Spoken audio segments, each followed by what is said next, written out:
Bonjour à tous. Alors, donc on se présente. Donc aujourd'hui, nous allons discuter, voir ensemble la gestion des axes analytiques. Alors effectivement, c'est l'épisode 2 sur tout ce qui concerne les charges et budgets, donc présenté par moi-même, Marjorie, et Émilie, qui nous assiste aujourd'hui en tant que consultante experte technique et surtout experte dans ce sujet-là. Bonjour, merci d'avoir accepté notre invitation. Avec plaisir. Alors, qu'est-ce que nous allons voir? Les objectifs de ce webinaire. Donc, c'est la gestion des charges et budgets donc, avec le module exclusif temps et activité.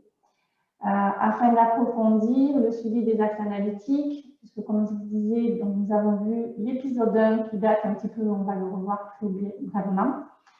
Et afin de piloter efficacement votre entreprise, surtout avec la gestion de projet. Donc, dans le contexte métier, donc un petit peu pourquoi on va faire ces analyses-là, quel serait notre besoin en tant qu'entreprise. Concrètement, Émilie va nous montrer le suivi des coûts et des budgets, donc on peut faire par axe, par salarié, etc. Et des questions pour aller plus loin. Donc, nous sommes, je crois, pour voir un petit peu. Alors, si une personne nous a rejoint également. Bonjour Zéphir, si je ne me trompe pas. Donc voilà, n'hésitez pas, vu qu'on n'est pas nombreux, vous pouvez nous interrompre à tout moment sur des questions, au contraire, profitez-en. Voilà. Alors, contexte métier, donc les raisons. Alors, par exemple, donc ceci n'est pas exhaustif, bien évidemment, pour évaluer le suivi budgétaire d'un projet, pour avoir un aperçu rapide de l'avancement de votre projet ou de plusieurs projets, afin de sortir des indicateurs de coûts avec les coûts réels, prévisionnels, non planifiés et les écarts. Également des indicateurs sur l'avancement d'un projet, du coup avec le temps passé réalisé par rapport au temps prévisionnel. Et des analyses aussi qu'on peut en ressortir, c'est du style quelles sont les activités qui nous coûtent le plus cher, quelles sont les tâches que prennent le plus de temps mes collaborateurs. Voilà. Donc tous ces besoins-là peuvent être pris en compte pour notre gestion des axes concernant la gestion des projets. Donc, ce qu'il faut retenir au global, c'est pour piloter au mieux en fait votre entreprise et de sortir des KPI pertinents. Tout à fait. Donc, le prérequis, donc nous vous conseillons fortement le premier webinaire qui est ici. Donc, je vous enverrai en fin de donc cet après-midi. Après le webinaire, je vous enverrai le lien de toute façon de ce PDF. Et vous aurez également accès à notre premier webi qui a été fait sur gérer les axes analytiques, qui est beaucoup plus généraliste et qui surtout, vous retrouvez aussi dans le centre d'aide de recherche. Mais donc voilà, les 4 points qui étaient abordés lors de ce webinaire, c'est comment et pourquoi poser à plat son besoin. Donc avec vraiment un gros explicatif sur mettre à plat, on va dire déjà sur votre pardon, le terme ne vient pas, mais sur un papier, par exemple, hein, pour dire quel est votre besoin. Ensuite, les généralités par rapport justement aux axes analytiques globalement, par rapport surtout à tous les modules qui sont référents dans ces axes-là, c'est-à-dire… nous avons le mode de fait. Oui, c'est ça. Et nous avons les temps. Et aussi le module planning. Oui, c'est ça. Voilà, en fonction de ce que vous avez dans votre plateforme. Et surtout, ce premier module, ce premier webi est sur les axes, créer les axes et créer les comptes associés. Oui, parce qu'aujourd'hui, le but, ça ne va pas être de savoir comment on les crée, mais comment on les utilise. C'est ça, tout à fait. Voilà, mais concrètement, on va vous montrer de suite comment ça se passe. Alors, on va se focaliser sur 2 endroits. Donc, comme on vous disait, sur le module temps et activité. Nous allons principalement travailler sur l'analyse des temps et des activités. Donc, vraiment, c'est toutes les analyses qu'on peut faire. Et côté administrateur, donc vous devez être certainement des administrateurs. Ici, on va avoir dans l'espace admin dans l'encart en fait, temps et activité, on va travailler sur la gestion des activités dans lesquelles on va retrouver nos axes. Et ceci, on en parlera en fin de webinaire un peu plus en détail. Donc, comment ça se passe concrètement dans la plateforme? Alors, déjà, on va vous montrer qu'est-ce qu'on attend. Donc, qu'est-ce qu'on attend? Module dans temps et activité, analyse des temps et des activités. Donc, bien évidemment, tout cela, c'est la résultante en fait de ce qui a été saisi dans vos feuilles d'activité. C'est-à-dire ici, dans les feuilles de temps, mais côté activité. C'est-à-dire que si vous faites simplement un suivi des heures, suivi des temps, cette analyse-là ne peut pas vous être utile. C'est derrière, on gère des activités, donc ce qu'on appelle dans ça des axes analytiques. Voilà, donc vous connaissez certainement ces filtres. Et ici, on vient filtrer. Alors moi, je vais prendre un exemple. Je veux, donc là, je retrouve tous mes axes.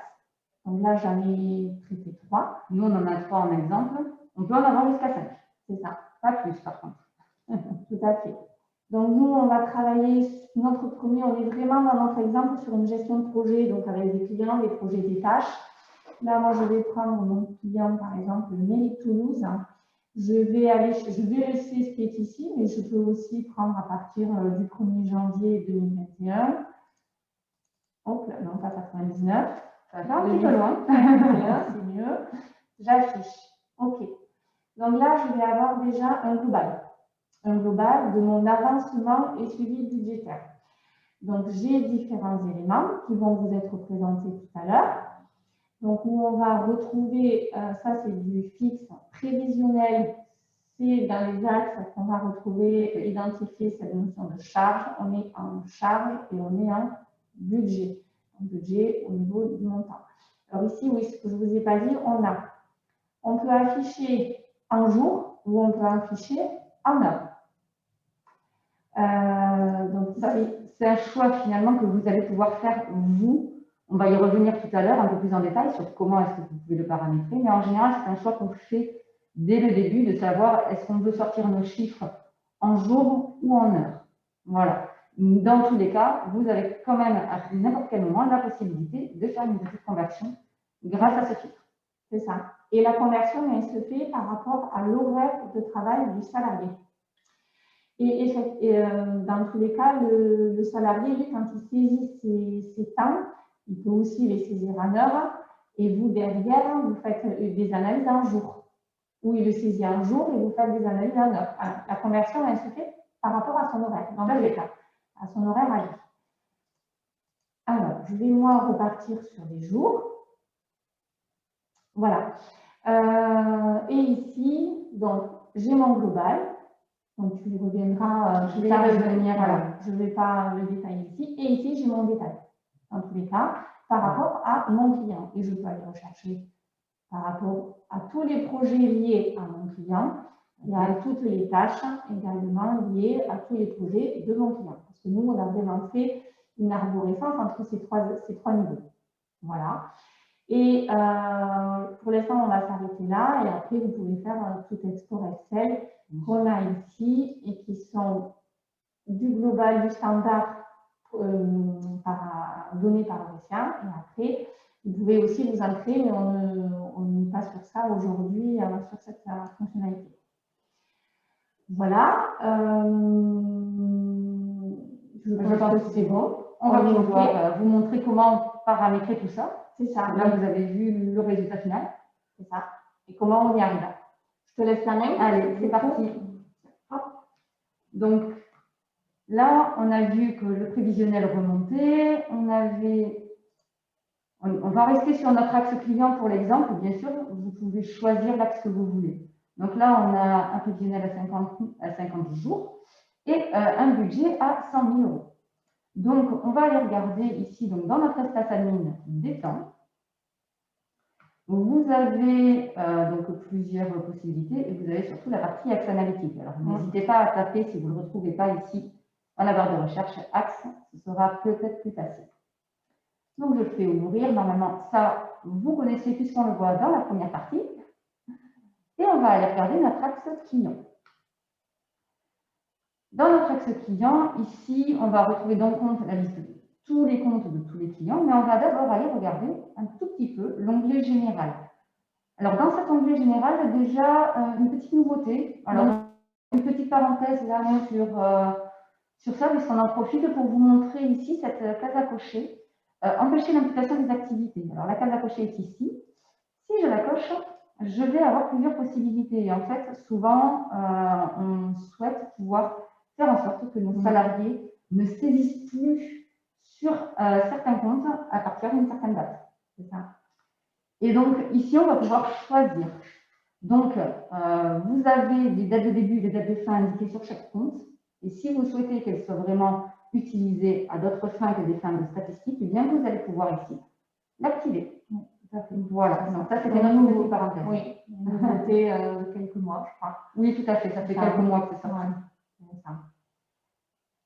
L'autre chose qui va nous intéresser aujourd'hui dans cet onglet général, c'est cette fameuse unité. Donc, comme je vous le disais tout à l'heure, vous allez pouvoir choisir dans l'analyse si vous voulez faire en heure ou en jour. Mais d'ores et déjà, lorsque vous créez vos axes, il va être important de choisir la bonne unité, celle sur laquelle vraiment vous voulez vous baser pour faire vos analyses plus tard. Alors, est-ce qu'il y a une possibilité de le modifier après? Alors, on peut modifier après. Ça, en soi, c'est pas vraiment gênant, mais dans ces cas-là, il faudra aller ensuite modifier à l'intérieur du compte les données qu'on va mettre. Ouais, parce que sinon, elles ne seront plus cohérentes. Si on a marqué 50 jours, par contre, dans le compte, il ne va pas faire la conversion. Donc, voilà. Il faut bien réfléchir un peu en amont. C'est ça. Donc là, on va aller dans le compte, justement, on va aller regarder où est-ce qu'on va remplir toutes ces informations. Alors, on va prendre le cas de notre client Mairie Toulouse. On clique ici sur le crayon pour modifier et on arrive donc sur cet écran. On va aujourd'hui se concentrer principalement sur ce premier onglet-là et on verra aussi tout à l'heure l'onglet Tout spécifique. Alors, donc les fameuses dates de début et dates de fin dont on vous parlait en parenthèse tout à l'heure sont ici. Clôturez-le, facturez-le, reste à titre d'information pour le moment. Vous avez ensuite cet encart-là, coût de revient, coût de facturation et avancement et suivi budgétaire. Donc, c'est vraiment sur eux qu'on va se concentrer aujourd'hui. Donc là, on va pouvoir indiquer notre charge prévisionnelle prévue pour ce client. Ici, on a mis 50 jours. Donc, c'est ce qu'on disait tout à l'heure. Si on change d'unité, il faudra penser à venir changer cette donnée forcément pour que ce soit cohérent. De même, au niveau du budget ici, c'est ici qu'on va pouvoir indiquer notre budget prévisionnel. D'ores et déjà, le système va vous remonter la colonne réalisée, c'est-à-dire tout ce qui a déjà été saisi par les collaborateurs ici. Donc là, on a 6 jours. Dans les fameuses feuilles d'activité. Voilà, du coup. C'est instantané. Hein. C'est instantané. Il suffit d'enregistrer. Valider, que les feuilles soient validées ou qu'elles pas. Soient nouvelles, pardon. Nouvelles à valider ou valider. Ça remontera ici. C'est ça. Voilà. Dès qu'on a enregistré. Exactement. Vous avez du coup le reste à faire théorique qui va être indiqué ici. Il fait une simple soustraction, bien entendu, que ce soit au niveau de la charge en jour ou du budget. Et notre reste à faire réévaluer. Alors, cette colonne-là, elle est intéressante puisque vous pouvez, vous, savoir en tant que gestionnaire de projet, peut-être qu'il va y avoir un petit décalage en plus ou en moins, une petite remise peut-être avec ce client, prévu, on ne sait jamais. Ou au contraire peut-être des pénalités, sait-on jamais aussi. Donc, vous allez pouvoir le réévaluer ici. Attention, après cette colonne reste ici, c'est-à-dire que vous ne la retrouverez pas dans les autres analyses. C'est vraiment là à titre d'information. Oui, parce que principalement, quand on va avoir une vue globale, on vient en fait dans le compte pour avoir la vue globale. C'est ça. Notre balance ici qui fait pareil, une simple soustraction entre notre reste à faire évalué et notre prévisionnel, ça sera quand même d'avoir une idée. Et ici, le calcul de notre coût de revient. Alors, c'est vrai que finalement, ces informations-là, on les retrouve ici. On va pouvoir plus facilement les retrouver après dans l'analyse. Tout à fait, parce qu'on pourra filtrer. Voilà. Alors, n'hésitez pas si vous avez des questions aussi. Ils ne sont pas nombreux, vous pouvez en profiter au fur et à mesure. Dans tous les cas, sinon, il y a à la fin un espace aussi pour vous. Mais n'hésitez pas à nous couper, ce sera avec plaisir. Vous avez ici, du coup, on a dit qu'on avait notre budget ici, avec 2 880 €. Alors, d'où ça vient? Eh bien, de cette partie-là en haut, vous avez le coût de revient, prix de vente et facturation. Alors, on va regarder un petit peu en détail ces trois champs. Vous avez le type de facturation. Alors là, c'est à titre d'information. En gros, vous pouvez préciser si c'est un client qui marche en forfait ou qui marche plutôt en régie. Mais surtout, on va avoir là le coût par salarié ou spécifique. Alors, qu'est-ce que c'est? En gros, par salarié, ça veut dire qu'on va aller chercher l'information sur la fiche de l'utilisateur. De même, du coup, pour le prix de vente, on a la possibilité de choisir salarié ou spécifique. Si je choisis spécifique ici, j'ai cette petite partie-là qui va s'activer. Alors, en gros, la différence, c'est quoi? Si je dis spécifique, ça veut dire que pour ce client, spécifiquement, finalement, ce ne sera pas le coût habituel que je vais avoir pour mes salariés ou le prix de vente habituel que je vais avoir pour mes salariés. Mais plutôt, vraiment, c'était négocié que pour ce client-là, c'était fait comme ça. C'est ça, quelle que soit la catégorie des salariés, en fait. C'est ça. Qu'il soit cadre, non cadre, senior, junior, ce sera le même coût et le même prix de vente. Donc, c'est des cas assez particuliers tout de même. Hein. C'est pour ça que ça s'appelle spécifique. C'est ça. Voilà. Donc là, on va vous faire trois cas. On va vous faire ce cas-là avec le coût par salarié. Puis, on va vous faire du coût spécifique. Enfin, quand je dis coût, c'est coût et prix de vente. Hein. Oui. Sachant qu'on peut très bien avoir un coût par salarié et un prix de vente en spécifique. Ça, c'est pas un problème. Complètement indépendant. Totalement. Et ensuite, on verra aussi le cas des taux spéciaux. Donc, ce sera le troisième. Donc là, on a notre mairie de Toulouse qui a un coût par salarié. Alors, du coup, ce coût par salarié, on va aller regarder à quel endroit dans la fiche salarié ça se renseigne. On va retourner ici dans nos salariés utilisateurs.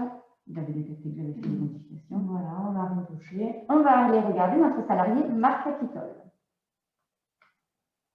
Alors, cette information se situe dans l'onglet Règles.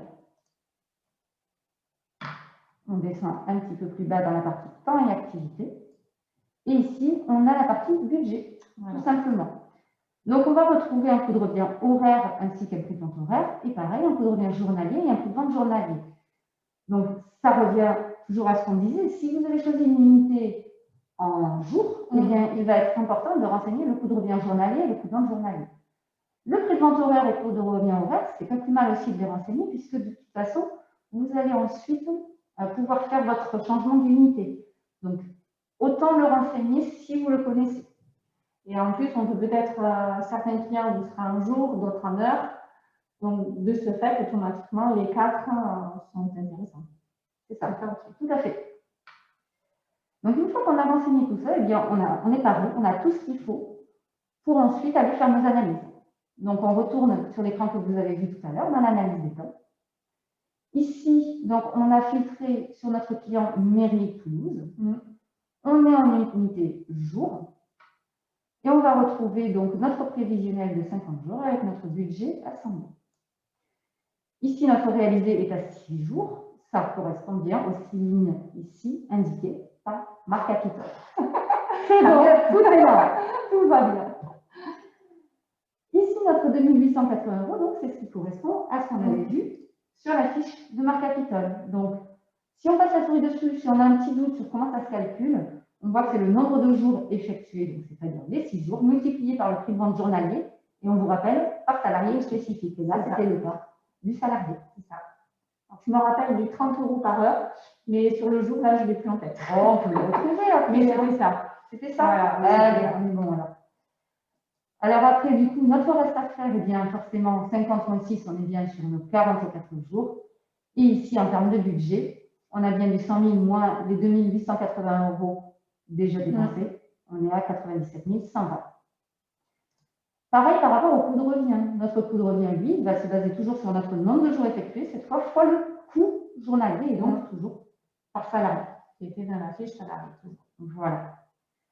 Donc, on a ensuite une marge sur le temps passé, c'est-à-dire notre coût de revient moins notre réalisé. Et même principe, mais cette fois sur le forfait, où on va avoir notre coût de revient moins notre prévisionnel. Et à la fin, un petit graphique pour vous aider, pour faire le rapport entre le réalisé et le prévisionnel. En gros, quand on est en vert, tout va bien. Quand on arrive dans le rouge, c'est que c'est pas bon. Alors là, on peut voir aussi que du coup, les marges, pas les marges, c'était la zone, le reste à faire réévaluer, qui n'est pas là. Tout à fait. Qu'il n'est pas là. Il n'est pas indiqué ici, puisque ça reste vraiment une indication à la marge pour vous, pour faire vos statistiques plus tard, mais ça n'est pas du réel, ça n'est pas, c'est juste de réévaluer. Ça va être un prévisionnel que vous sentez, on va dire, hein, clairement. Voilà. Alors, ensuite, on va pouvoir regarder le deuxième cas. Du coup, le deuxième cas, on l'a spécifique hein, sur les. C'est ça. C'était sur notre client Eurecia. Là, si je fais afficher, du coup, je vais avoir cette fois un prévisionnel à 20 jours, un budget à 10 000, et on va avoir notre réalisé à 4, et cette fois, on a 1020. Alors, si je vais sur la fiche de Marc Apitol ou de François Desvaux, ça ne va pas correspondre. Pourquoi? Parce qu'on a dit qu'en fait, Eurecia était un client sur lequel le coût et le prix de vente étaient basés sur du spécifique. Alors, on va aller regarder ça. Donc, 1020 divisé par 4. Le calcul mental, oh là là là là là là. Alors, interrogation, Philippe. Alors, tac, client Eurecia, il est là. Voilà, on le retrouve ici, spécifique. On a un coût de revient ici journalier à 310 et un prix de vente journalier à 510. Donc, en fait, là, en gros, quoi qu'on ait mis sur la fiche de l'utilisateur, ça ne sera pas pris en compte. On ne prendra que cette partie-là. Donc, c'est vraiment des cas assez particuliers, comme on disait tout à l'heure, où il y a eu potentiellement une négociation avec le client. Voilà. Est-ce que c'est OK pour tout le monde? N'hésitez pas. Hein. Peut-être qu'on va un peu vite sur certaines choses. Peut-être que vous voulez vous arrêter aussi sur certains points. N'hésitez pas à nous le dire. Voilà, tout à fait. On parle du concept que si vous ne vous signalez pas, tout est OK pour vous. OK, mais ça a l'air OK pour vous. Parfait. Du coup, on va pouvoir embrayer sur le troisième cas. Le troisième cas qui va être… Je vais te laisser la main. Oui, merci. Qui va être, alors de ce fait, je vais changer de client, on va partir sur nos fameux taux spéciaux. Tout à fait. Mais pourquoi on utiliserait des taux spéciaux, Émilie? Alors, pourquoi est-ce qu'on utiliserait des taux spéciaux? En gros, c'est un mélange des deux. Vous avez besoin d'avoir, c'est un client pour lequel on a fait une négociation, hein, clairement, donc c'est une sorte de spécifique, mais sur lequel on va quand même avoir soit un coût, soit un prix de vente, ou les deux, qui va être différent en fonction du salarié. Donc, ça ne sera pas son coût et ou son prix de vente qui est sur sa fiche, mais pour autant, ça n'est pas la même chose salarié par salarié. Donc, on va avoir besoin des taux spéciaux pour ça. Très bien. Je pense que tu as été très clair. Parfait. Donc, en fait, on le voit ici, hein, quand je viens sur mon compte global, là, alors les coûts qui sont ici ne seront pas pris en compte. Quoi que vous mettiez ici, c'est ça. Si vous le changez dans un deuxième temps ou si vous ne faites pas attention, même si je mets une valeur là, n'importe, elle ne sera pas prise en compte. Celle qui sera prise en compte automatiquement, c'est celle qui est dans l'onglet taux spéciaux. Et ici, du coup, par salarié. Donc là, c'est tout simple. Hein, je rajoute une ligne, je vais chercher un salarié et j'y mets mon coût. D'accord? Donc là, du coup, par contre, puisque ça squeeze, si je peux me permettre, concrètement la fiche de salarié, il faut bien renseigner le coût journalier et le prix de vente journalier. Ne pas penser que si je mets rien, ça va chercher dans la fiche salarié. Non, non, ça va vraiment chercher les deux zones qui sont là. Donc, si c'est le même coût, mais pas le même prix de vente, c'est vraiment important de le remettre. C'est ça. Au niveau du rôle, alors là, c'est à titre indicatif, hein, c'est le rôle du salarié sur ce projet-là, sur ce client-là, par exemple le chef de projet, consultant, etc. C'est pas sa fonction, lui, son libellé de poste, mais c'est informatique. Et là, j'enregistre. Alors là, juste pour vous indiquer, en même temps, j'ai fait une petite modif ici, qui, on est d'accord, n'engendrera rien. Mais quand je fais une modif sur les axes, j'ai toujours cette pop-up voilà, qui s'ouvre sur la notion de, on a fait une modification, est-ce qu'on fait une rétroactivité par rapport au montant? Donc attention. Donc là, oui, non. Hein, si je ne veux pas impacter l'historique, je dis non. Et si je veux impacter l'historique, oui. Et à partir de quand? Donc là, je vais mettre non, parce que de toute façon, ça sert à rien. J'enregistre, je sors. Ok, donc ça donne quoi? Ça va me donner ici, je reviens dans mon analyse des temps et des activités. Du coup, j'étais sur mon client 2. J'affiche ici. Voilà, alors là, on ne peut pas vous montrer effectivement le détail du calcul, mais c'est bien celui-là dans tous les cas. Ici, notre réalisé, là, va bien aller chercher le taux, le taux spécial ou les taux spéciaux que j'ai mis en fonction puisque j'avais les 2 salariés, Marc et François. On vous rassure, on a fait les calculs avant. Voilà, vous pouvez contrôler, il n'y a pas de souci. Voilà. Donc là, on a vu les 3 cas. Alors après, on peut faire une petite parenthèse sur un autre cas que vous pouvez avoir. Oui, et peut-être avant, je peux montrer les rapports aussi, effectivement. Alors juste, donc OK sur l'analyse et vous pouvez faire des exports, mais en dehors de ça, on a ici dans la module temps et activité sur les rapports, et on viendra peut-être au dernier cas après. Nous avons donc différents rapports que vous connaissez aussi peut-être, mais ils sont vraiment liés à tout ce qu'on vient de vous montrer. Donc, nous pouvons, alors on ne va pas rentrer en détail là, mais nous avons par exemple la ventilation des coûts. Donc, on peut retrouver, on peut changer la périodicité, la période, pardon. On peut changer ici, regrouper du coup par axe aussi, par différents filtres qui sont sur notre côté droit. Donc là, on vient retrouver notre mairie de Toulouse sur les coûts.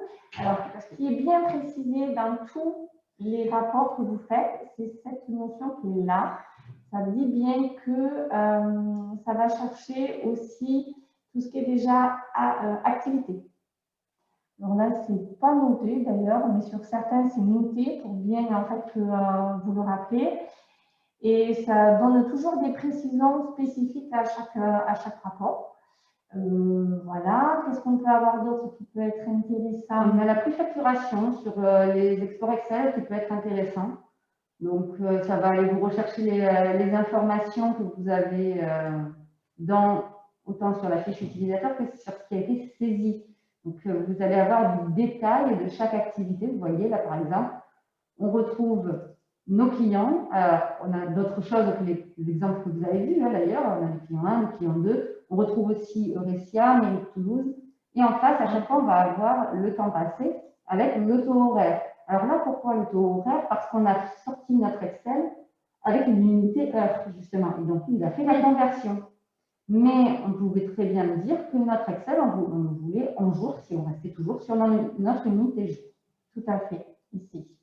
Voilà. Exactement. Après, on a aussi... on a le suivi... chargé de budget, je crois. Alors voilà, tout à fait. On a celui-là et puis une synthèse annuelle suivante par contre le département aussi qui peut être intéressant à l'occasion. On va aller le regarder. Après, on va avoir le suivi par salarié. Alors attention à celui-ci. Dans les cas qu'on vient de voir, il ne va pas forcément être utile. Il va peut-être être utile dans la petite dernière option qu'on va voir très rapidement. Ce n'est pas forcément le but du jour, mais on va le voir juste rapidement. Là, par contre, celui-ci pourrait être plus utilisé. Voilà. Donc, dans tous les cas, le but, c'est que vous les testez. Vous regardez ce qui sort et ce qui vous intéresse le plus, tout simplement. C'est ça, c'est vraiment en fonction de votre besoin. Alors, par contre, une précision, en fonction de ce que vous avez mis en place avec le consultant aussi au tout départ, peut-être que certains, vous ne les avez pas. Ce que vous avez là, visuellement, vous ne les avez pas. Si c'est le cas, n'hésitez pas. En fonction de si vous êtes avec un projet avec le consultant ou au service support, à venir vous les faire réactiver. Voilà, parce que par défaut, ils sont tous actifs, mais peut-être que certains avaient été enlevés au tout départ de votre projet. Simplement. Tout à fait. Donc, tu veux bien nous présenter cette fameuse option? Alors, c'est une petite option très rapide parce qu'il est quand même déjà finalement midi 3. Voilà. Mais alors, quand vous n'avez pas de questions, on va vous montrer ça. On a le temps. Là, vous avez ici, donc, on est retourné sur notre espace admin des temps. Dans la partie phonétique, vous avez une case à cocher. Certains, parfois même la coche sur le vouloir. Ça arrive, malheureusement. Et d'ailleurs, si je la coche, il peut arriver si rien n'a été renseigné dans les écrans que l'on va voir après, que du coup, eh bien, dans mon analyse des temps, je vais y arriver, ce soit 0. Et là, vous nous dites, mais je ne comprends pas, mon analyse est faussée, rien ne remonte. C'est parce que forcément, vous avez coché peut-être cette case-là qui ne va pas vous servir finalement ici. Alors, dans quel cas est-ce qu'on va s'en servir? Là, c'est vraiment pour aller encore plus loin. Voilà, on va aller regarder ça. Alors, ça se situe au niveau de la définition des budgets. Merci Philippe, bonne journée. Bonne journée Philippe. Alors, au niveau de notre définition des budgets, on va aller regarder cet écran. Là, on a mis deux exemples, un avec le client RSN et un avec Mairie de Toulouse. Et puis, on trouve une hiérarchie ici. Cette hiérarchie, on retrouve les projets. Nous avions 3 axes tout à l'heure. Nous avions l'axe client, suivi de l'axe projet et de l'axe tâche.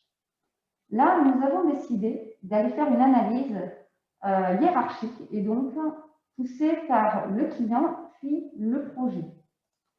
Et pour chaque projet, on a défini qu'on allait avoir un rattachement par collaborateur. C'est ça. Donc, on va vraiment dans le détail, alors que dans l'axe qu'on a vu jusqu'à présent, c'est du global par axe. Et là, on vient vraiment en fonction de détailler. Voilà. Donc là, on va retrouver Françoise Desbois et Marc Capitol. On a les Indiens, voilà. Sur lesquels tous les deux, on a réparti 4 jours. Et donc, ces 4 jours forcément répartis vont remonter ici automatiquement avec une charge de 10 jours qui vont automatiquement remonter sur le client Eurecia. Même principe sur la mairie de Toulouse. Et là, par exemple, on a 2 projets, un à 9 jours et un à 5. Ça nous fait bien le 14 ici. Donc, en fait, si vous avez besoin de cette hiérarchie, de ce détail-là, vous allez pouvoir le retrouver ici. Donc là, je peux en rajouter autant que je veux. Tout à fait. Il n'y a pas de limite. Vous pouvez y aller. La saisie, comment se fait-elle? J'ajoute ici un élément.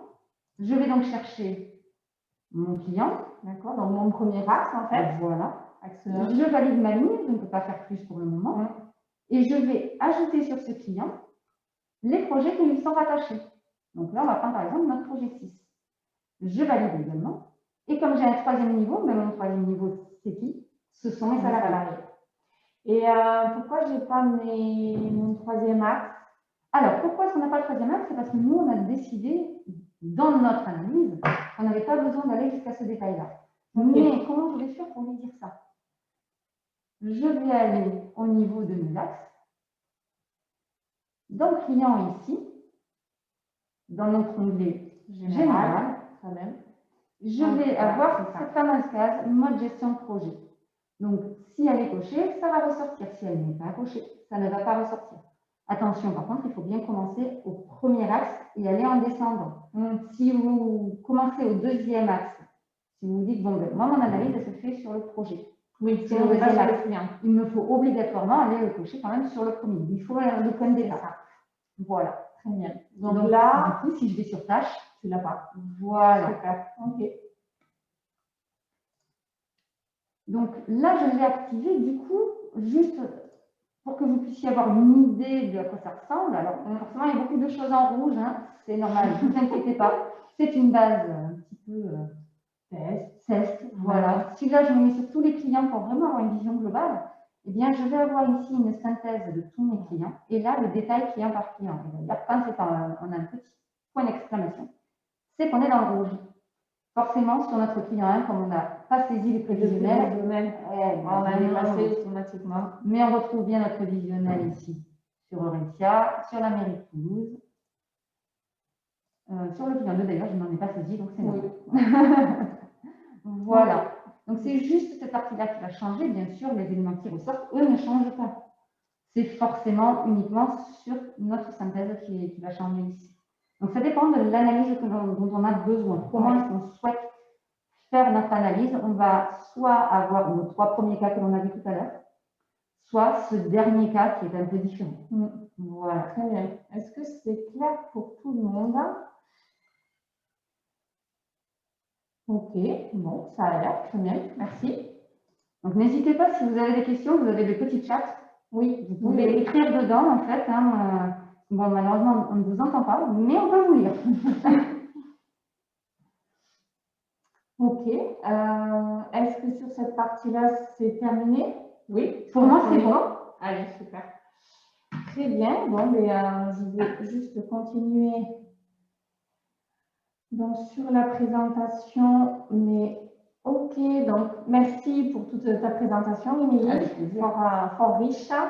Donc, alors après, donc, les questions, je pense que c'est ok pour vous, hein, puisque pour l'instant, il n'y a rien. Vous nous auriez déjà interrompu, c'est que nous avons été très clairs, Émilie. Parfait, c'est super. On pouvait pas terminer. Voilà, c'est ça.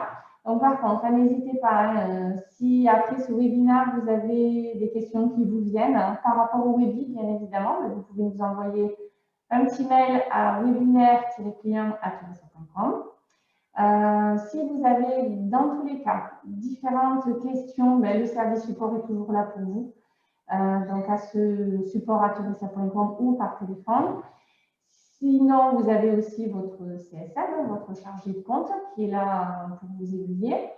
Après, vous avez, donc, on vous a récapitulé ici quelques articles de notre centre d'aide, sur lequel vous retrouvez un petit peu tout ce qu'on vient de dire par article, donc par écrit. Vous pourrez aussi revoir le webinaire en replay si vous préférez la version audio, écrit.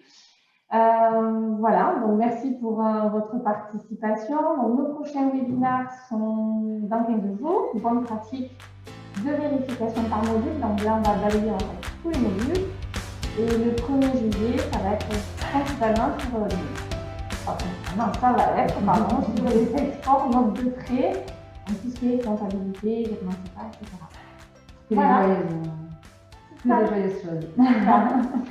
Bon, écoutez, voilà, c'est terminé. Merci beaucoup. Bonne journée. Merci, Émilie. Bon appétit. Oui, bon appétit. Merci, à bientôt. Au revoir.